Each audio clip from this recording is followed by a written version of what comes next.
Hi అండి, ఈ వీడియోలో నేను చూపించే పొడి అయితే నల్లేరు కారం పొడి. నల్లేరు నార్మల్గా ఎముకలు బాగా స్ట్రాంగ్గా ఉండడానికి, మోకాలు నొప్పులు పోవడానికి, ఇంకా విరిగిన ఏదైనా అంటే ఎముకలు విరిగిపోయి ఉంటాయి కదా, వాళ్ళకు కూడా ఈ పొడి తింటే ఎముకలు తొందరగా అతుక్కుపోతాయని చెప్తారు. సో ఈ పొడి కోసం నేనైతే ఫస్ట్ లేతగా ఉన్న నల్లేరు కాడలు తీసుకోవాలండి. ఈ ఆకులు కూడా మనం తినొచ్చు అనమాట. సో వాటిని ఇప్పుడు నేను చూపిస్తున్న విధంగా శుభ్రం చేసుకోండి. కాస్త చేతికి ఆయిల్ వేసుకోండి, లేదంటే చాలా దుర్దేస్తుంది అనమాట. ఈ కాడలు నీట్ గా కడిగేసి ఇప్పుడు నేను చూపిస్తున్న విధంగా చేత్తోనే తుంచేసుకోవచ్చు అండి. లేతవైతే ఈ ఆకులు కూడా తినొచ్చు మనము. సో నార్మల్ గా ముదురువైతే ఎక్కువ నారు వస్తుంది, లేత వాటినే తీసుకోండి, పొడికి కానీ పచ్చడికి కానీ. సో ఇప్పుడు ప్యాన్లోకి కాస్త ఆయిల్ తీసుకుని 1/2 కప్ అంతా పొట్టు మినపప్పు యాడ్ చేసుకోండి. పొట్టు మినపప్పు అయితే మనకి పోషకాలు నిండుగా ఉంటాయి. అలాగే ఒక 1/2 కప్పు శనగపప్పుని యాడ్ చేసుకోవాలి. ఇప్పుడు వీటి రెండింటిని మనము మీడియం ఫ్లేమ్లో పెట్టుకుని చక్కగా రెండు కూడా సమానంగా వేగే విధంగా కలుపుకుంటూ ఒక 50% వేగిన తర్వాత ఇందులోకి మనం ఒక 1/2 టీ స్పూన్ కంటే కొంచెం తక్కువ మెంతులు, 1/2 టీ స్పూన్ జీలకర్రని యాడ్ చేసుకోవాలి. ఇలా యాడ్ చేసిన తర్వాత ఇందులోకి ఒక 3 టేబుల్ స్పూన్లంతా ధనియాలు, ఈ ధనియాలను యాడ్ చేసేసిన తర్వాత చక్కగా వీటితో పాటు కలిపి మనము వేగనివ్వాలండి.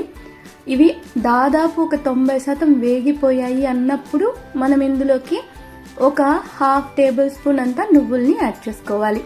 మీరు కావాలంటే నువ్వులు ఒక 2 టేబుల్ స్పూన్ల వరకు కూడా యాడ్ చేసుకోవచ్చు అండి.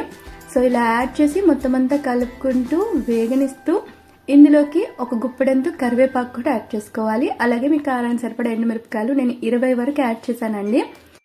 ఇప్పుడు వీటన్నిటిని మనము ఈ కరివేపాకు మరియు ఎండుమిరపకాయలు క్రిస్పీగా వేగేంత వరకు లో ఫ్లేమ్లో పెట్టుకుని చక్కగా ఫ్రై చేసుకున్నామంటే అన్నీ కూడా ఈవెన్గా వేగిపోతాయి. సో ఇలా వేగని వాటిని పక్కకు తీసుకుని కాసేపు చల్లారనివ్వండి. తర్వాత ప్యాన్లోకి ఒక 1/2 టేబుల్ స్పూన్ నుంచి 1 టేబుల్ స్పూన్ వరకు ఆయిల్ యాడ్ చేసేసుకొని మనం ముందుగా క్లీన్ చేసి పెట్టుకున్న నల్లేరు కాడల్ని యాడ్ చేసుకోవాలి.